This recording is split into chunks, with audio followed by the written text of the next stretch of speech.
From the Oklahoman newsroom, this is another Thunder Thursday Hangout. I'm Jenny Carlson here with the rest of our Thunder coverage team, Barry Trammell, Eric Horn, Anthony Slater, and yes, we're couch-bound today, folks. Hey, why not? Mike Sherman leaves. It's time to mix it up a little bit, friends. So here we are in the Oklahoman studios, but ready to talk Thunder. And guys, we've got a lot to talk about.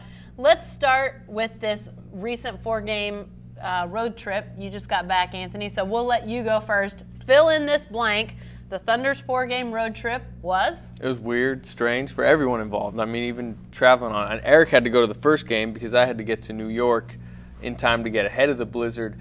The blizzard that people thought were going to be bad, it was worse than they even predicted. I mean, it ended up, more than 2 feet of snow in New York. It's the country's biggest city, and it was stalled. The entire team got in at 4 a.m. And then Kevin Durant said he got in his hotel room at, that would have been 4 a.m. Saturday, and didn't leave his hotel room until 4:30 p.m.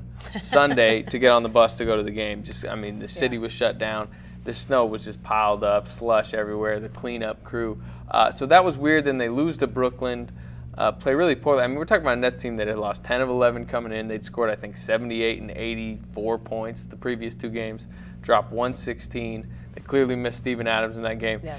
Then the next two games, they might have played worse defense. They go to Madison Square Garden, 122 gets put on them by the Knicks.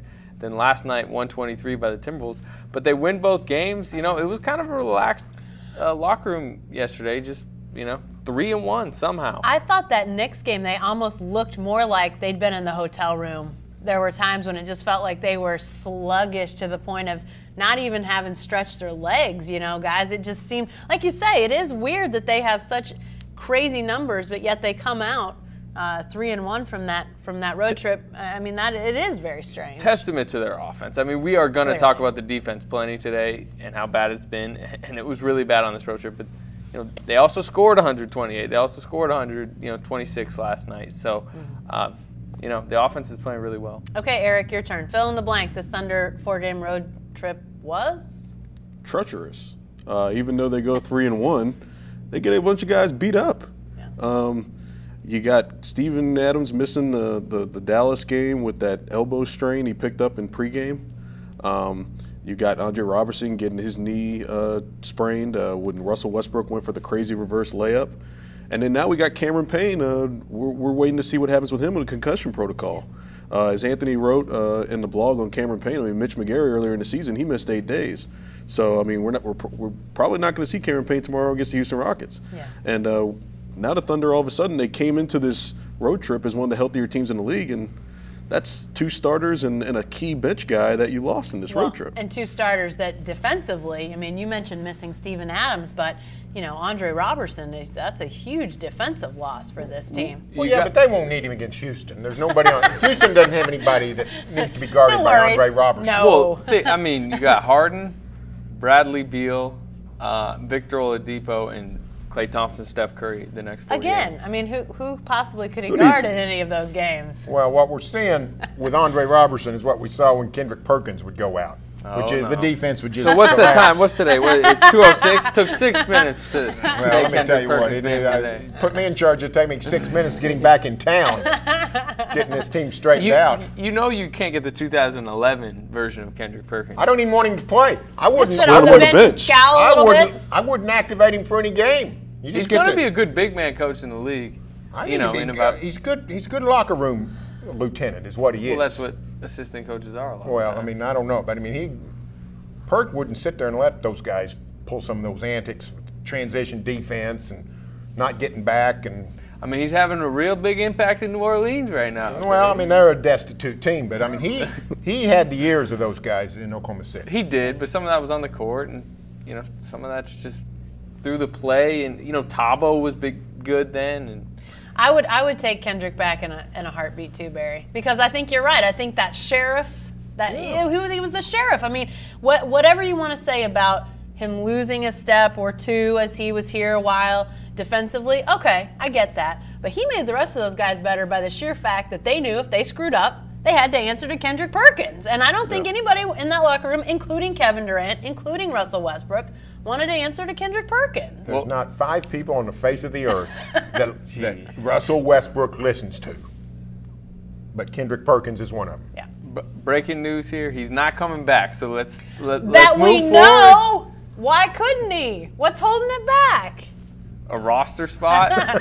That's really only a matter of time. But Eric, you bring up a great point. Just the treacherous nature, which is interesting after Anthony's detailing the weather. I mean, I think a lot of people sort of expected that might become the treacherous part. And then you have a weird injury to Steven Adams in warmups, and then kind of Russell Westbrook again, his head meeting Andre Robertson's knee. Second time they've combined to injure. The last one was Dented. funny.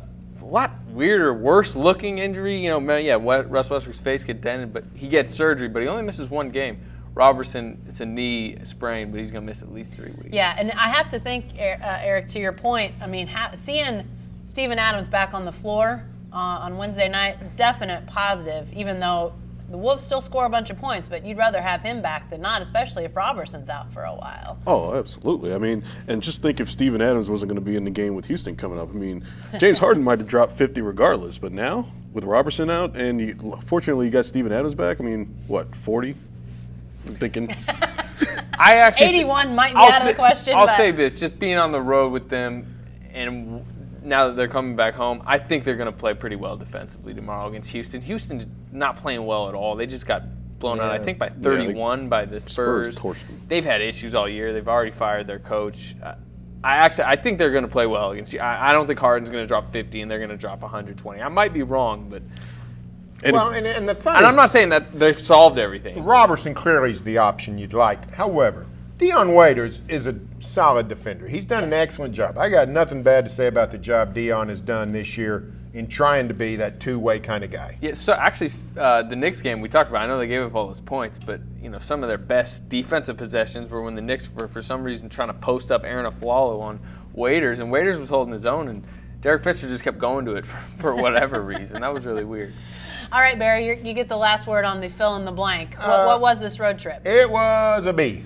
It was a B. You go on a 4-game road trip against 4, one good team, Dallas, and 3 not so good teams. You want to win them all, and that's an A, but if you win 3 out of 4, it's a B. And that's about what the Thunder's been this year is a B. We'd like them to be a lot better so they can compete with San Antonio and Golden State, but that's not where they are right now, so they're about a B. All right, so let's get into these defensive issues because, Anthony, you're right. We do need to talk about the defense and what is going on here because, to me, guys, Barry and I talked about this on the press row this morning, that I think that this road trip for me was sort of an affirmation that it looks like this is a team that's just going to have to strictly try to outscore teams, which obviously you'd want to outscore people. That's the name of the game. But I really think this is a team that's just going to have to hope to win games in that 123 to 120 kind of range if this is how the defense is going to be. I know guys are missing, but is there anything that can take them back even slightly to the defensive disposition days that Sam Presti like to talk about so much? Eric, what is at the heart of these defensive issues?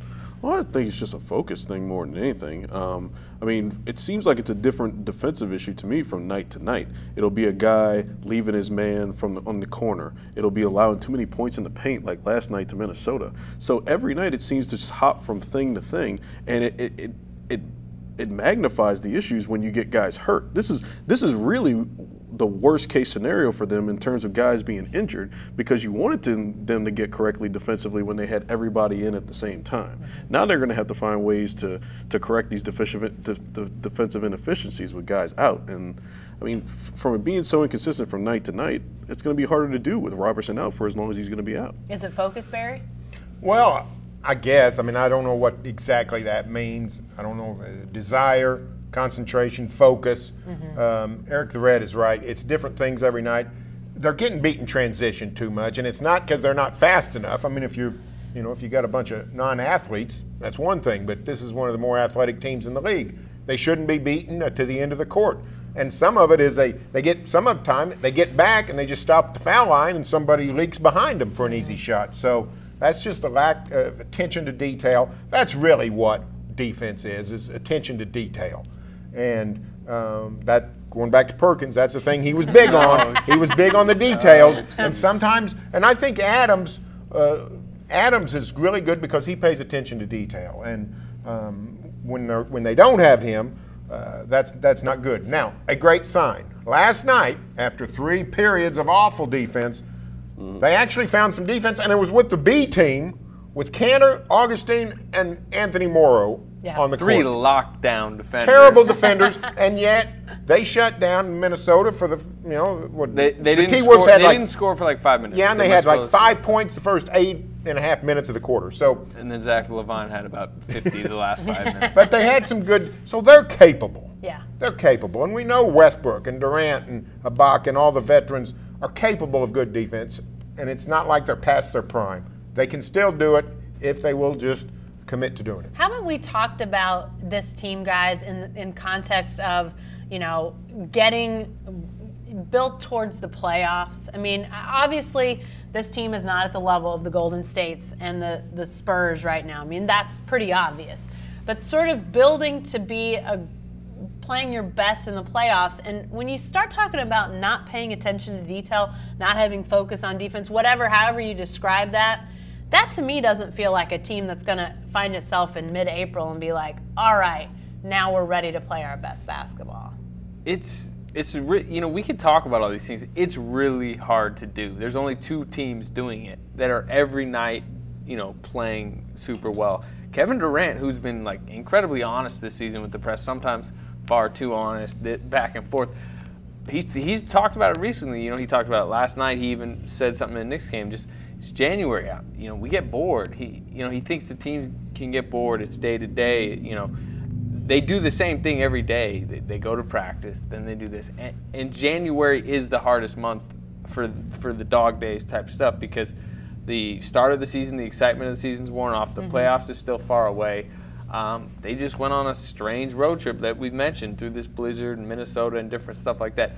You're right. They need to lock in more, to get to that next level. But this is not an easy thing to do at all. Right. No, and I'm not saying that, but I think the frustration, and this is a question we'll get to in a second, but I think a lot of the frustration with fans, with pundits, with watchers is you see these flashes of really great basketball on a team that obviously has fantastic potential. But they've had several years in the past where they've tried to flip that switch on. Granted, in the playoffs, they've had injuries derail things, but we've seen it a lot with this franchise, that there's sort of this thought that playoffs are here, let's go play great basketball.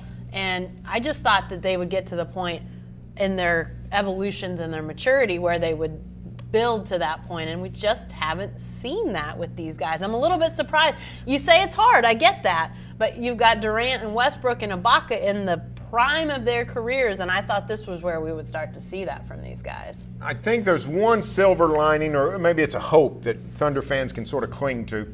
If you remember back to the golden years in 12 and 13 when they were well, I was going to say they were an elite team. They're an elite team now. They're on a 60-win pace. Yeah. So that's the point in all this. Yeah. It's just this Warriors-Spurs thing is just screwing everything, yeah. But back in 12 and 13, they would still go through a 3 or 4 game slump where you think, what are these guys doing? Yeah. The difference now is that the problem, defense, is lingering and coming back. When they correct it, it comes back. Correct it, it comes back. And against bad teams, too, Barry. Yeah, that's right, against the Minnesotas and the Brooklyns. However, this is a new coach, and they are implementing new systems and new ways of communicating. And we want them on high. We want them on high level of performance by a January and a February.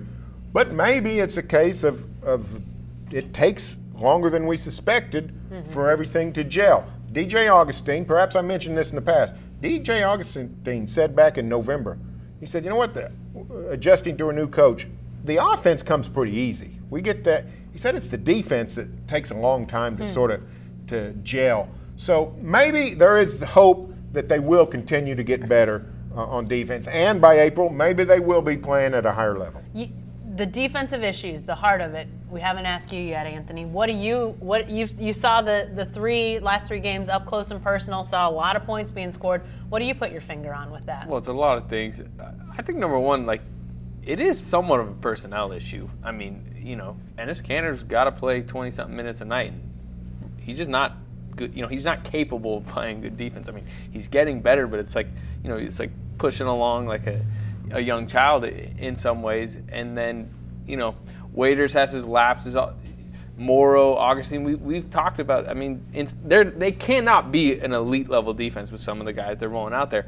But and the seesaw that is, they can be a really good offense, which we're not talking about. But like I said, I mean, they won last night because they just said they will outscore you. Yeah. So I do think in some ways it's a personnel thing, and then the other it's an energy thing. It's what Kevin Durant's talking about. I mean, to be a championship level team, they have to lock in every night, but they're just not doing it. Well, and you guys hear these questions, so you bring it up personnel. I hear them, you hear them. Anytime, we get emails, chats, whatever the case is, people want to know, trade deadline. Is this team making a deal? Do they have to make a deal? Is something coming, Barry? The odds say yes. Sam almost always does make a deal. What's the difference this year is it's a little bit harder to see coming. I mean, last year we knew Reggie Jackson was headed out, and a big man likely, was coming in. We, didn't know exactly who. Maybe a Brock Lopez, maybe an Ennis Canner. Lopez. Brooke Lopez. Brock's the third of the. First of all, Brock sounds like a way cooler name. No kidding. Brock Lopez. A guy goes at 30 for 30 and 10 ought to be Brock Lopez.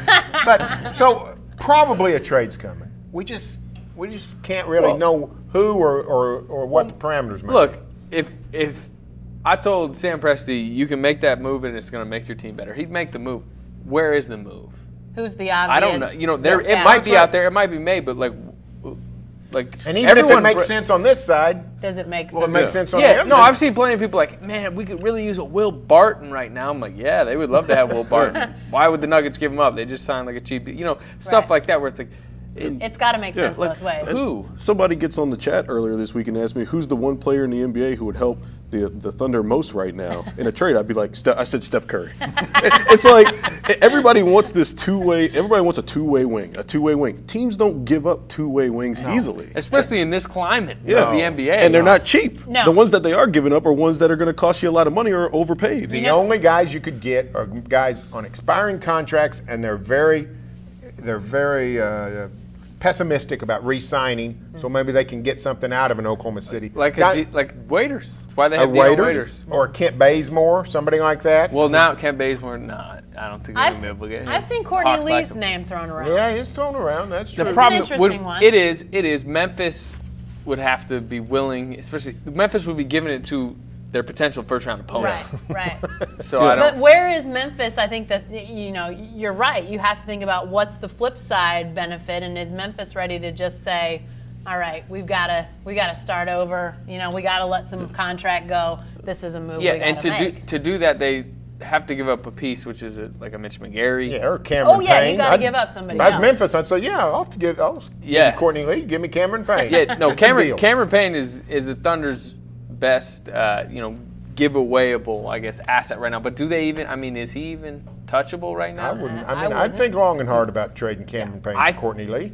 Well, I wouldn't do it. I don't think. I don't think. No, I would have I don't Thunder. I mean, because they might not be able to keep Lee as the other. And I'll tell you right now, I know who for sure wouldn't do that is Sam Presti. I mean, that's a guy on a rookie scale deal that they like his mindset or the Thunder culture. Right. So, and in the old days, so many trades were made based on salary and either salary dumps or sending somebody a contract they could cut and all kinds of things. And with the exploded salary cap, a lot of those issues are passé. They don't really exist anymore or won't for several years. Yeah, interesting stuff. Well, then the other thing is like, okay, let's say you guaranteed me Cameron Payne for Courtney Lee would help the Thunder this season. It would make the Thunder better. Is it going to make them? Does that vault them to Warriors Spurs level? Right. Like, who's a two guard out there that vaults them into like suddenly they're just playing this historically great basketball because they got Gary Neal or something or Wesley Matthews.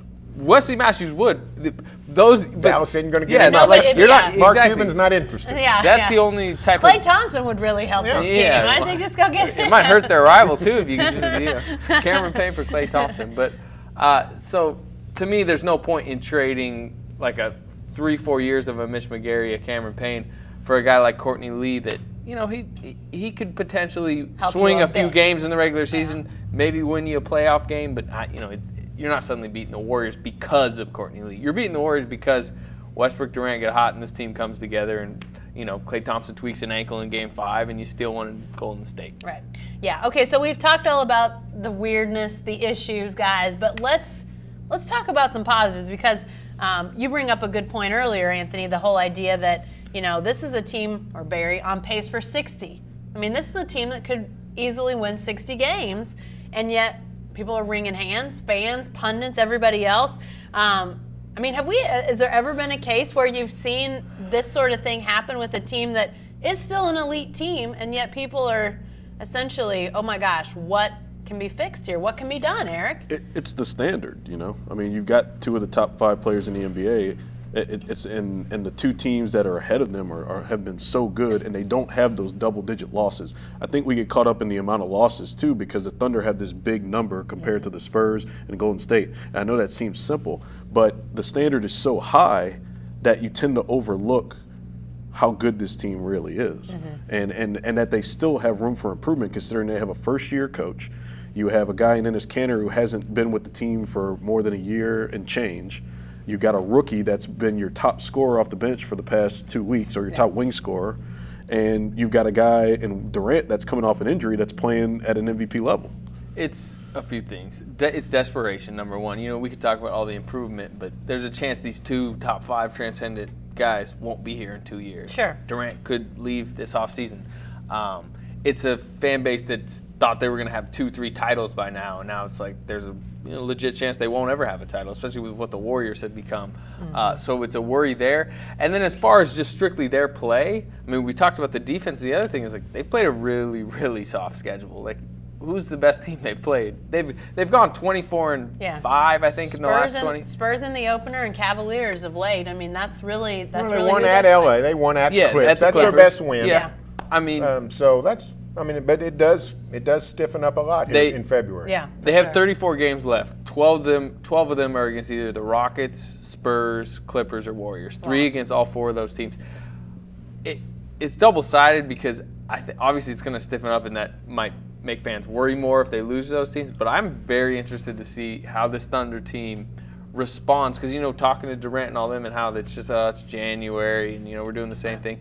It's not going to be the same thing tomorrow when they're at home and Patrick Beverly's in the building, James Harden's back, the Rockets are here. Yeah. They've been kind of hearing the critiques.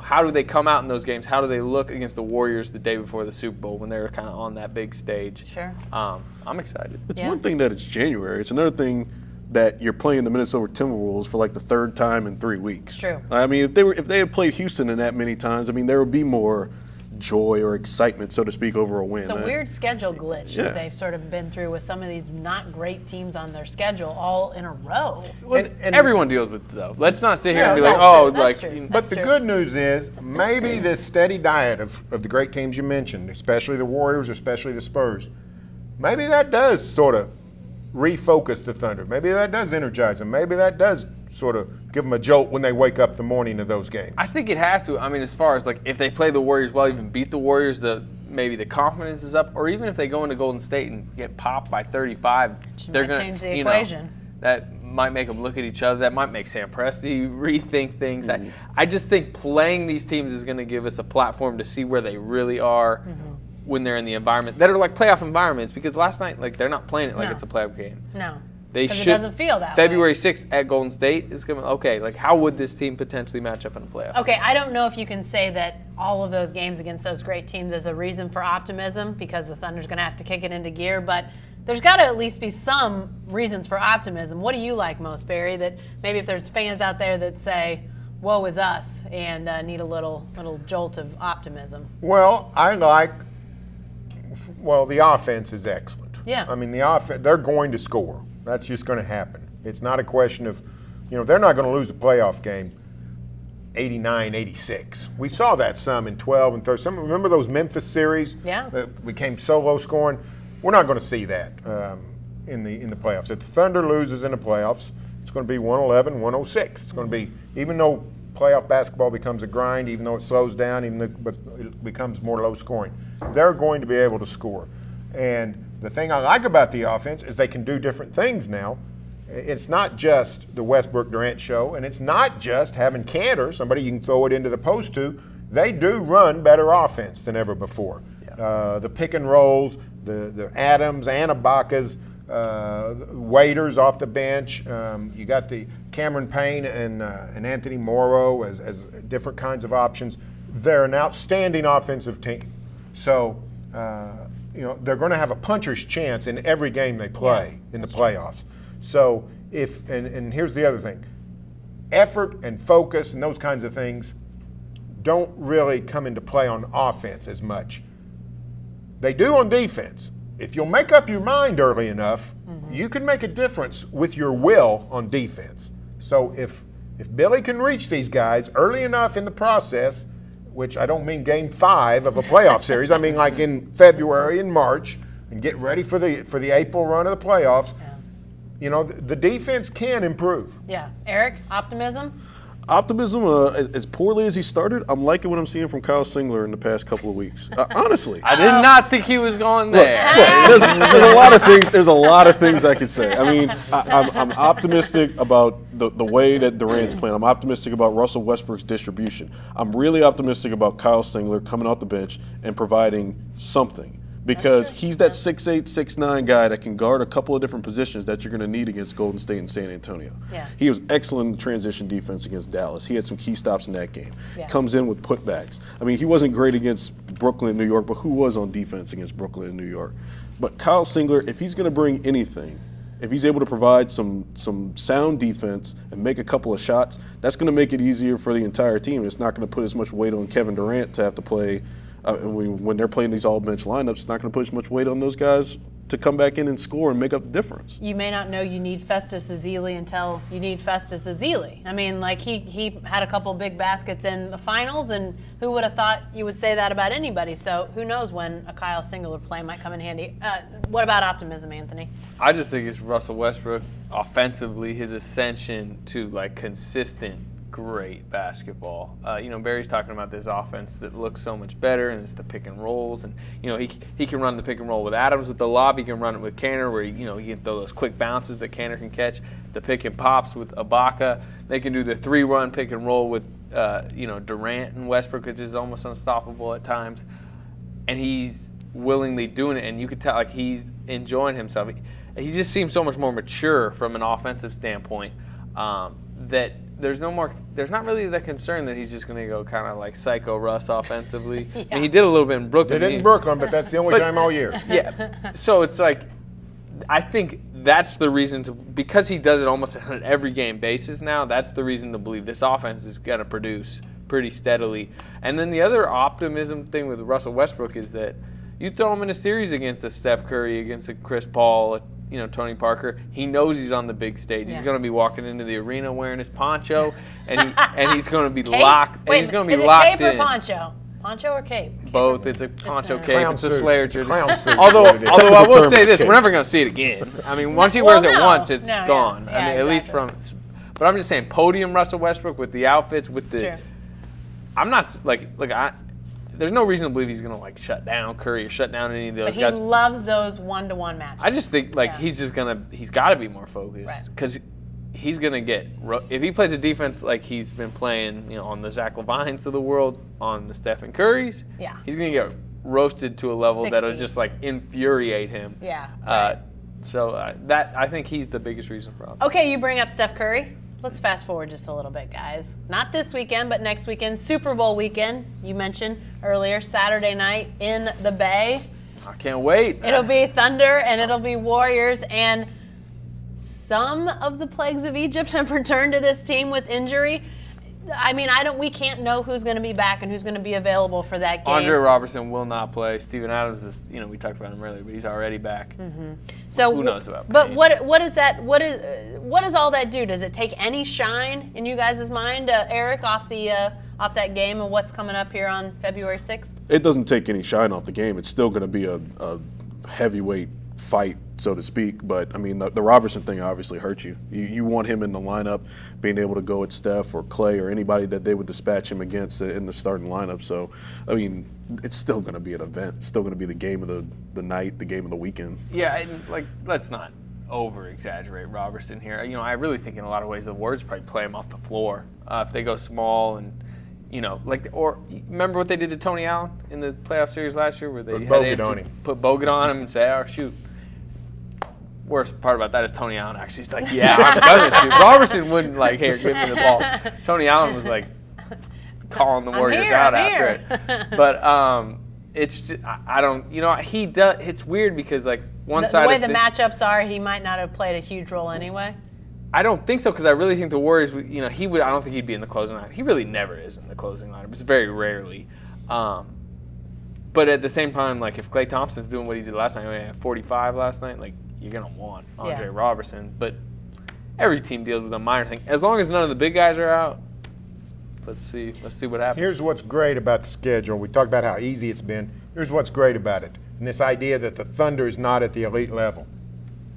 Not for NBA minds, but for their own minds, they've got 6 opportunities down the stretch to show themselves and the Spurs and the Warriors that they're on that level. Yeah. You go win 2 out of 3 from each, Yep.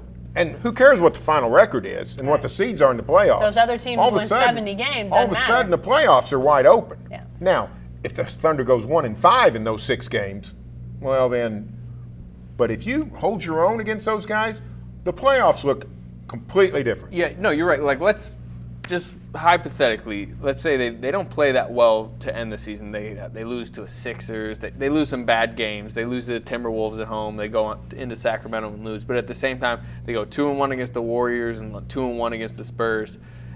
And then suddenly a Spurs Thunder series is about to start. You know, all the pundits are like, but if we look at this season series, it's 3-1. We like the matchups. Like, the narrative will turn on the Thunder that, hey, they may not always lock in, but they match up well with these teams, and talent-wise, they're right there. I got to tell you guys, as I look at the Spurs and the Warriors, and I know how well they're both playing, but I still think of the Spurs as a team that the Thunder matches up well against, just from a standpoint of the age of some of those guys, just the things that the Thunder can do. And I know that Kawhi Leonard is much improved over what he ever was in any playoff series before against the Thunder. I know that they've got some different pieces in that way, but I still like the Thunder matchup with the Spurs. When I think about can the Thunder elevate enough to potentially win a championship, in my mind it's all about the Warriors. Now, I don't have any idea what this game in San Francisco and Oakland here in 9 days is really going to tell us, but to me, that's, if you're thinking gold standard, where does this team need to be? To me, that's it, because of the matchups, because of what they bring on the floor when they're at their best. I just think that's the team. And I'm trying to decide how much stock to put in that game. I mean, do you put a lot of stock in a regular season game like that? Well, I think you do, because I don't think the Thunder even has to win to gain mental advantages. Look what the Warriors have been doing to teams, what they did to San Antonio, what they did to Cleveland. You do that a couple of times in the regular season, that inflicts psychological damage, even to somebody like the Spurs who have seen everything. If the Thunder can go out to Oakland and just play tough, even if you lose 111, 106, you don't walk away from there thinking, oh, we got no shot in the playoffs. You walk away thinking, hey, we got a shot. I look at it, I keep thinking of that KU-OU game that we saw a few weeks ago. I mean, OU didn't win the game, and they ended up making a turnover at the end to lose the game, but they went up there and played in a hostile environment, and they came away with a confidence. Mm-hmm. And I think that if the Thunder, I was about to call them OU, if the Thunder could go out to Oracle and not necessarily win 2 out of 3, but play tough. Right. And show some grit in some certain situations, and go out and maybe lose, like Barry said, by 5 or 4. And we're not trying to make moral victories or anything, but it's a confidence thing. And it's one thing if they're losing those games in the playoffs where they matter, but if they can take that into the playoffs, that they played them tight and they played them close, and they're not getting smashed by 20 points, then that's got to go a long way. Well, and then if you're in a playoff series, there's a chance that you go and steal one. That would be, I mean, the Warriors are going to have 4 regardless. So if you're close, if you're within a couple possessions, then the idea that you could potentially go steal one, and if you hold home court, maybe you knock those guys off, that changes the dynamic a little bit. Yeah, and I know this is a different level that the Warriors have reached, but I mean, we've seen this core of the Thunder play that core of the Warriors before, and Kevin Durant historically has just torched the Warriors. I mean, he had 54, his career high. And they beat him at home without Russell Westbrook. And I know this was not as good a Warriors team, but then they played him last year in Golden State when they were reaching that level. I mean, they won 67 games last year, and there was that first half where Durant had just come off the foot surgery, and Westbrook and him went off. Durant had 30 points in the first half, most he's ever had in the first half, but then he drove the lane literally on the last possession and sprained his ankle on Maurice Spates, missed 4 games, and the foot was never the same. Everyone knows what happened last season. But just the fact that he went there on Draymond Green, on Andre Iguodala, on all those great defenders, and just dropped 30 in a first half in Oracle Arena, crowd was going crazy. I mean, I know those two are going to be confident going in there. Sure. Any game that they go in there. Even if they lost by 30 and then they get a playoff series later, those two will be confident. I'm more concerned about the other guys. How's Deion Waiters going to be in that environment? Ennis Cantor, do the Warriors play him off the floor going small? Just kind of how the fringe guys play, because I think the 2 stars, they have pretty favorable matchups. Going to be interesting, guys. That's still 9 days away. We got the Rockets on Friday night here in town. It's going to be interesting. That's all the time we've got, though, for Thunder Thursday this week. So be sure to stay with the best coverage team anywhere at newsok.com and every day in the Oklahoman.